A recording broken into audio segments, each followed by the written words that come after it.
त्यांच्या वाणीतून ऐकलेला तुम्ही ग्रंथ समजला असेल तुम्हाला निसंशय. त्यामध्ये सांगण्याचं महत्त्वाचं असं म्हणजे इतर धर्मामध्ये अहिंसा परमो धर्म आहे आणि आपला धर्म काय आहे? आचारो परमो धर्म आहे. काय आहे?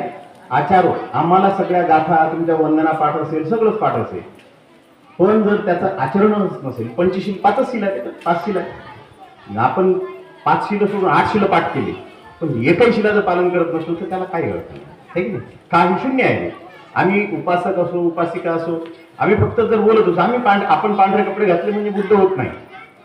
सरांनी आज देशमुख साहेबांचं स्वागत केलं. जो विचाराने बुद्ध आहे, विचाराने, ज्याच्यामध्ये विनय आहे, नम्रता आहे, हे की नाही, आदरभाव आहे, करुणा आहे, मैत्री आहे, भातृभाव आहे, तो खरा बुद्ध आहे. त्या डोंगरे साहेबांनी उदाहरण सांगितलं आमचे त्या मुलाचं MA झालेला, आपले वानखडे साहेबांनी MA झालेला मुलगा, काय झालं, क्षणभराचा राग. बुद्ध सांगतायत रागावर नियंत्रण मिळवा, क्रोधावर नियंत्रण मिळवा, तृष्णेवर नियंत्रण मिळवा. तर तोच बुद्धिझम आहे. त्यांनी आमचं कल्याण होणार आहे. सदाचरणाची खंड 4 मध्ये तुम्हाला भगवंत सांगतात सदाचरणाची आवश्यकता काय आहे, सदाचरण का केलं पाहिजे, कशासाठी आहे? इतरांसाठी नाही आहे. सदाचरण दुसऱ्यासाठी आहे का? आमचं कल्याण करायचं. व्यक्तिगत माणूस स्वतंत्र आहे, बरोबर. आई वडील भाऊ हे तर आमची नाती आहेत, परंतु निब्बाण काही माझ्या वडिलांनी त्रिशरण पंचशील पाठ म्हणजे आचरणात आणलं, त्यांनी पंचशीलाचं पालन केलं, तर त्याचा मला लाभ नाही होणार, त्यांचा लाभ त्यांना होणार आहे. निर्वाणाला ते जाणार आहे, निब्बाण पद त्यांना प्राप्त होणार आहे, मला होणार नाही. व्यक्तिगत प्रत्येकाला स्वतंत्रता आहे आणि त्यांनी स्वतंत्र आपलं निब्बाण स्वतः आचरलं पाहिजे. निब्बाणाचा मार्ग कोणता आहे माहित आहे? कोणता मार्ग आहे निब्बाणाचा? आर्य अष्टांगिक मार्ग. साधू साधू साधू, व्हेरी गुड. आर्य अष्टांगिक मार्ग म्हणजे मध्यम मार्ग. जी 2 अत्यांतिक टोके सांगितलेली आहे इतर धर्मामध्ये. अतिशय म्हणजे तपश्चर्या, भगवंतांनी तपश्चर्या केली ना, आपण पाहिलं आहे ना, ते ऐकलं असेल, सरांनी सांगितलं. तपश्चर्या केल्यानंतर त्यांना समजलं की याच्यात काही पडलेलं नाही, शरीराला जाऊन काहीही अर्थ नाही, आणि खा प्या मोज करा ते काही कामाचं नाही. मध्यम मार्ग. आम्हाला तृष्णेचा त्याग करायला सांगितला, आम्हाला आमचे विकार नष्ट करायला सांगितले भगवंतांनी, नष्ट करायला सांगितले. कशासाठी? की ज्यामुळे आमचं अहित होतं. राग आल्यानं काय होतं? ज्याच्या आपण एखादा आपला शत्रू असेल बाजूचा, समजा वैरी समजतो त्याला, भगवंत म्हणतात कदापि वैराची कधीही आपल्या मनामध्ये त्याच्याविषयी द्वेषभाव नसावा. ग्रंथामध्ये आहे बघा, द्वेषभाव नसावा. आपला वैरी असू दे, फक्त त्याच्यापासून सावध असा. तो आपलं अहित करते, आपल्यावर कधी हमला करू शकतो, आपल्यावर कधी हल्ला करू शकतो, तेवढे फक्त सतर्क असावं. पण त्याच्याबद्दल वैरभाव, द्वेष मनात ठेवू नये.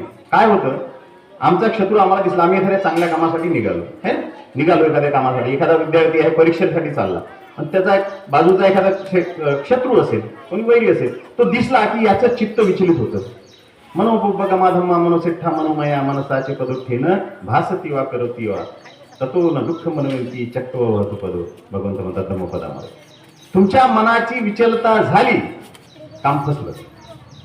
तुम्हाला तो वैरी दिसला, तुमचं चित्त विचलित झालं, तुमच्या चित्तामध्ये द्वेष नावाचा भयंकर काय रोग आहे तो निर्माण झाला. तुम्ही पाठ केलेलं, विद्यार्थ्यांना पाठ केलेलं किंवा एखाद्या कामासाठी जाणारा माणूस तो ते काम विसरून जातो, त्याचाच विचार त्याच्या मनात राहतो. त्याचं वैर त्याला माहिती नाही, तुम्ही त्याला पाहिलं, त्याला माहिती नाही तुम्ही त्याच्याबद्दल काय विचार करत आहे. त्याचं नुकसान होईल तेव्हा होईल, तुमचंच नुकसान होते. म्हणून वैरभाव मनात ठेवू नये, द्वेष मनात ठेवू नये. अकुशल धर्म जेवढे आहेत तेवढे आम्ही टाळले पाहिजे. हाच आमच्या ग्रंथाचा खरा सार आहे. आम्ही माणूस बनलो पाहिजे, हा आमच्या ग्रंथाचा. 3 महिने जे कष्ट घेतले त्यांनी, पाण्या पावसामध्ये कांचीवरून इथे आलेत ना, पाण्या पावसामध्ये रात्रीचं बेरात्रीचं आलेत, तुम्हाला सतत त्यांनी धम्म सांगितला, त्याचं काहीतरी फलित व्हावं. तुमच्या इथे काही लोक निर्माण व्हावीत. आता गेल्या 2 वर्षापासून देवगणजी भाऊ इथे येतात, तुम्हाला सांगतात, तुमच्यामधून आता मुली घडत आहेत. मला फार चांगलं वाटलं, मुलींनी संचालन केलं इथे, व्हेरी गुड. मी गेल्या 10 वर्षापासून लहान मुलांचे संस्कार वर्ग घेत असतो. सरांना माहित आहे, सरांना बोलत असतो मी, संस्कार वर्ग घेत असतो. कधी मला बोलवा, आपण मुलांचे संस्कार वर्ग घेऊ. आता जशी मुलं शांत बसली, मगाशी आम्ही आलो तर इतकी कलबल सुरू होती. मी म्हटलं बरं ठीक आहे, सरांनी आता 2 वर्षापासून सुरू केलं आहे, आदरणीय धम्मबुद्ध डोंगरे सर येणार होते, आले नाही. ते सुद्धा संस्कार वर्ग घेतात, तुम्हाला माहित आहे. आणि लॉर्ड बुद्धा फाउंडेशनच्या वतीनं मी सुद्धा बालधम्म संस्कार वर्ग घेत असतो, लहान मुलांचे संस्कार वर्ग घेत असतो. ती आवश्यकता आहे. ती पिढी आहे आमची येणारी. आम्ही काय घडलो काय बिघडलो तो विषय नंतरचा आहे, कारण आमचं झालं आहे की नाही. परंतु येणारी जी आमची पिढी आहे ती अशी असावी जेणेकरून आमचे जे देशमुख साहेब आता बसले त्यांनी म्हटलं पाहिजे बुद्ध असा असावा. कसा असावा? हा जो मुलगा चालला ना असा बुद्ध असावा. त्याच्या मनामध्ये राग नाही, द्वेष नाही, मत्सर नाही, कोणाविषयी काही तो कोणाला बोलत नाही, कोणत्या धर्मावर काही बोलत नाही. आम्हाला काही घेणं देणं नाही कोणत्या धर्माशी बोलायचं. बाबासाहेबांनी 22 प्रतिज्ञा दिल्या त्या आमच्या आचरणासाठी, लोकांना सांगायसाठी नाही आहे. लक्षात घ्या. 22 प्रतिज्ञेचं आम्ही फार काय म्हणतो, इतर लोक त्यांना आम्हाला वेगळ्या भावनेने पाहतात. 22 प्रतिज्ञा बाबासाहेबांनी आम्हाला दिली, ते लोकांना सांगायसाठी नाही, व्यक्तिगत आहेत. आम्ही डोंगरे दादांना आम्हाला विजू डोंगरेंनी सांगितलं ईश्वराविषयी. पहिल्या 5 प्रतिज्ञेत बाबासाहेबांनी ईश्वरच नाकारलेला आहे. बघा तुम्ही पहिल्या प्रतिज्ञा पहा, त्याच्यामध्ये ईश्वराचं अस्तित्व भगवंतांनी तर नाकारलं आहे. अनात्मा, अनित्य आणि ईश्वर नाकारलेला आहे की नाही. भगवंतांनी नाकारले ना. अनित्य सांगितलंय, सगळं काय आहे संपणार आहे, सर्व परिवर्तनशील आहे. अनात्मा सांगितलं, आत्मा नाही आहे, ईश्वर नाही आहे, सगळं ढोंग आहे. तर ते आमच्यासाठी आहे. आम्हाला जे ईश्वराला मानतात त्यांच्याशी आम्हाला वाद करायचे नाही. ते आमचे बंधू आहेत, भातृभाव आमच्यामध्ये. आम्हाला मैत्री सांगितली भगवंतांनी, करुणा सांगितली. जेव्हा आणि ते अज्ञ लोक आहेत ज्यांना ज्या दिवशी कळेल की हे सगळं ढोंग आहे, आम्ही लुटल्या जातोय या कल्पनेमुळे, ईश्वर या कल्पनेमुळे आम्ही लुटल्या जातो, आम्ही गंडवल्या जातो, आमच्याकडून आमची लुटमार होत आहे, हे ज्या दिवशी. आता काही लोक आरक्षणावरती, देशमुख साहेबांना सांगतो, आरक्षणावरती फार विषय सुरू आहे. माझं थोडंसं विषयांतर होईल. आरक्षण असे आहे की बुद्ध लोकांची प्रगती झाली म्हणतात, ती आरक्षणामुळे झाली. पण माझ्या इतर बंधू बांधवांना सांगायचं आहे की आमची आरक्षणामध्ये झाली असेल ती 30% झाली आहे, पण खरी 70% जी प्रगती झाली आहे ती आम्ही बुद्धिझम स्वीकारला म्हणून. आमची खरी प्रगती झाली आहे की आम्ही देव कर्मकांड जे काही वर्षभर चालू राहते ना, त्याच्यामध्ये जो आमचा पैसा जात असेल एकदाच ठीक आहे, पण आमचा अमूल्य वेळ त्याच्यामध्ये व्यर्थ जातो, विनाकारण जातो. देव ही संकल्पना काय आहे? देव मनुष्यानं, आपल्याला देव संकल्पना आहे ना ग्रंथामध्ये. कोणती आहे? कोणता देव आहे? जो शिलाचरणी आहे, जो सदाचरणी आहे, जो आचरण पूर्ण आहे, ज्याने आपले सर्व विकार नष्ट केलेले आहेत, तो देव आहे. त्याला देव म्हटलं पाहिजे. तो माणूसच असणार आहे, तो काही असा अवतारी पुरुष नसणार आहे. अवतार नाही आहे. भगवंतांनी बाबासाहेबांनी सांगितलं 22 प्रतिज्ञेमध्ये अवतार नाही आहे. भगवान बुद्ध हे विष्णूचा अवतार आहे असं मी मानणार नाही. 5वी प्रतिज्ञा सांगितलं बाबासाहेब, अवतार नाही. माणूस हा देहाने, म्हणजे विज्ञान सांगतं की कोणीही असं विना देहाचं राहू शकत नाही मनुष्य. त्याला देह आहे, आणि देह कशाने बनलेला माहिती आहे तुम्हाला, है ना. रूप कशाचं आहे, कशाने बनला? 4 महाभूतांनी, पृथ्वी, आप, तेज आणि वायू, है ना. यांनी हे शरीर बनलेलं काय आहे, आणि त्याच्यावर सगळं राज करणारं कोण आहे? मन आहे. पण मना पुब्बगामा धम्मा, मी सांगितलं ना, मनामध्ये सगळ्या गोष्टी घडतात. म्हणून मन हे बुद्ध धम्माचं केंद्रबिंदू आहे, आणि माणसाचंही केंद्रबिंदू. आपण दिसणारी ही जी 4.5 हाताची काया आहे ही केवळ 30% आहे. 30%. याच्यामध्ये जे राज्य गाजवणार आहे, याचा जो मालक आहे तो आहे मन, आहे तो आहे 70%. लक्षात घ्या, विज्ञानाने सांगितलंय 70%. आम्ही कोणावर कब्जा मिळवला पाहिजे का? 70%वर. हे 30% सोडून द्या. दिसणं काही महत्वाचं नाही आहे. आम्ही किती साजरे दिसतो, काय कसे आहोत हे महत्वाचं नाही. आम्ही कसे असलो पाहिजे, आमचं व्यक्तिमत्व कसं असलं पाहिजे हे आमचा बुद्ध धर्म शिकवतो. आणि इतरांमध्ये आम्ही असे उठून दिसलो पाहिजे. पांढरं वस्त्र आम्हाला त्याच्यासाठी आहे. जसं पांढऱ्या वस्त्रावर थोडासा जरी डाग लागला ना, ते कसं वाईट दिसते, चांगलं नाही दिसत. तर आमच्या चरित्रावरती सुद्धा असा डाग लागू नये. निब्बाण म्हणजे काय आहे? निर्दोष जीवन. निब्बाण म्हणजे काय आहे? निर्दोष जीवन. ज्या जीवनाला कोणीही गालबोट लावत नाही, कोणी त्याच्याकडे बोट उचलत नाही, असं जीवन म्हणजे निर्दोष जीवन. आणि आमच्या धर्माचं उद्दिष्ट काय आहे?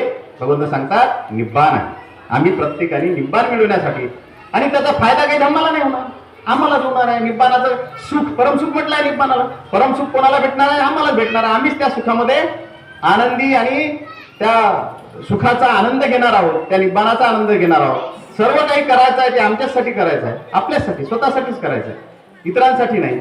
म्हणून इतरांचे दोष पाकळू नये. इतरांबद्दल आपण कोण काय करतो त्याच्याशी आपल्याला काही देणं घेणं नाही, आहे की नाही. पुण्य जीवन कोणास कशासाठी जगायचं असते हे ग्रंथामध्ये येऊन गेलेलं आहे. स्वतःसाठी जगायचं असते. कशासाठी? फुशारकी मारण्यासाठी, मोठे गवगवा करण्यासाठी, नाव कमवण्यासाठी किंवा लोकांकडून काही मर्जी संपादन करून घेण्यासाठी जीवन जगायचं नसतं. स्वतःचं कल्याण करून घेण्यासाठी, स्वतःच्या मनातील विकार नष्ट करण्यासाठी पुण्याचं जीवन जगायचं असतं. म्हणजे पंचशिलेचं, अष्टांग मार्गाचं जीवन आपल्याला जगायचं असतं. मी कदाचित माझ्या वेळेपेक्षा जास्त बोललो. कधी आता वेळेचं बंधन आहे आणि आपल्याला बाकीच्या गोष्टी आहेत त्या करायच्या आहेत. त्यामुळे कधी तुम्हाला जर वाटलं की आपल्याला मुलांचे संस्कार वर्ग घ्यायचे आहे तर तुम्ही दादांशी बोलून आपण तशी व्यवस्था करू. मुलांवर संस्कार होणं फार गरजेचं आहे. हेच सांगतो, संस्कार वर्ग घडवा, मुलांवरती संस्कार घडवा. आणि तुम्ही जे हा उपासिका, आम्ही विहारामध्ये फिरत असतो. माझ्या यशवंतनगरमध्ये माझं सुरू आहे ग्रंथपठण गेल्या अडीच महिन्यापासून. तर मुलांवरती मी तिथे सतत दर रविवारी माझा धम्मोदय पाठशाळा सुरू असते. सरांना मी बोलवलंय 2-3 वेळा. तर आपण असे समोदय पाठशाळाचे वर्ग घ्या आणि उपासिकांची उपस्थिती सगळीकडे, म्हणजे खरंच तुम्ही सन्मानास पात्र आहात. उपासिका जो धम्माचं तुम्हाला सगळं समजलं असं मी समजत नाही, समजलं आहे, परंतु तुमची जी श्रद्धा आहे आमच्यापेक्षा फार प्रभावी आहे. भगवंताप्रतीची जी तुमची श्रद्धा आहे फार प्रभावी आहे. आणि त्यामुळेच विहारामध्ये सर्वात जास्त उपस्थिती 70 का 80-90% उपासिकाच असतात. आम्ही फार कमी असतो. कशामुळे असतो काही कळत नाही आम्हाला. काय रात्रीचे कामं असतात काय माहिती. परंतु माझं धम्मबांधवांना विनंती आहे की जर आम्ही विहारामध्ये आलो नाही तर आमची मुली येणार आहेत आईसोबत, पोरं येत नाही. समस्या आहे सगळीकडे. पोरांनी आता त्या मोबाईलचं तर फारच प्रकरण झालेलं आहे. मोबाईल सर्व घरांमध्ये समस्या. आयांची फार मोठी समस्या आहे की पोरं मोबाईल सोडतच नाही. ही समस्या आपल्याला बालधर्म संस्कारामधून कमी करता येईल. तर मुलांवर जास्तीत जास्त संस्कार करा. माझ्या आई बहिणींना माझी विनंती आहे, जास्तीत जास्त संस्कार करा. आपल्याला भावी पिढी घडवायची आहे. बाबासाहेबांचं स्वप्न आहे ते. आम्ही जर बाबासाहेबांना खरंच आमचं सर्व काही मानत असू तर बाबासाहेबांनी सांगितल्याप्रमाणे आम्हाला पिढी घडवायची आहे. अन्यथा आमच्या धर्माला गालबोट लागू नये. भविष्यामध्ये कोणी असं म्हणू नये की यांनी बाबासाहेबांना म्हटलं आहे बरं हे धम्म पाठवणार आहेत म्हणून, तसं होऊ नये. म्हणून आमची फार मोठी जबाबदारी आहे की आम्ही आमची पिढी घडवली पाहिजे. एवढीच विनंती करतो आणि थांबतो. मला आयोजकांनी बोलवलं, सरांनी बोलवलं आणि बोलण्याची संधी दिली त्याबद्दल सर्वांचं मी आभार व्यक्त करतो. धन्यवाद. जय भीम. धन्यवाद साहेब. एक 2 मिनिटाचा अवधी आपल्याकडनं मागून घेतो. या डोंगर गावामध्ये एक मला विशेष पाहायला मिळालं. डोंगरे साहेब, उपासिका विहारात तर असतातच, काही विषय नाही, परंतु या विहाराच्या मध्ये बहुसंख्येने उपासक सुद्धा असतात. आणि म्हणून त्या उपासकाचा आपण जरा स्वागत करूया टाळ्या वाजवून. सर्वांनी, पाहुण्यांनी सुद्धा टाळ्या वाजवायच्या. उपासक सुद्धा असतात. काही भले ते बाहेर बसत असतील, परंतु खरोखर वाखाणण्याजोगं हे गाव आहे. आणि तुम्ही एक बोलता बोलता एक शब्द माझ्यासाठी वापरला की मी सर्व काही करून राहिलो, तर त्याच्या माझे एक कारण आहे. कबीर साहेबांनी एका ठिकाणी म्हटलं, दिया दिया सब कहते बाती कहे न कोई, बात जलेगी रात भर नाम दिया का होय. दिया दिया सब कहते बाती कहे न कोई, वाद बिचारी रात्रभर जळते, तिचं नाव कोणी घेत नाही. जळते कोण? वाद जळत असते, नाव दिव्याचं होते. माझ्या या सर्व कार्याला सर्वात मोठा हातभार जर कोणाचा असेल तर ती माझी पत्नी आहे. तिचं नाव आहे छाया देवगण इंगळे. तिने जर मला हलवलं असतं, मला जर तिने अडचण आणली असती, तर मी हे सर्व करू शकलो नसतो. आणि म्हणून माझ्या या कार्यामध्ये तिचा सुद्धा फार मोठा हात आहे. आणि मी म्हणून आज आपल्या सर्वांच्या समक्ष तिचे सुद्धा धन्यवाद मानतो, जी आज या ठिकाणी हजर आहे.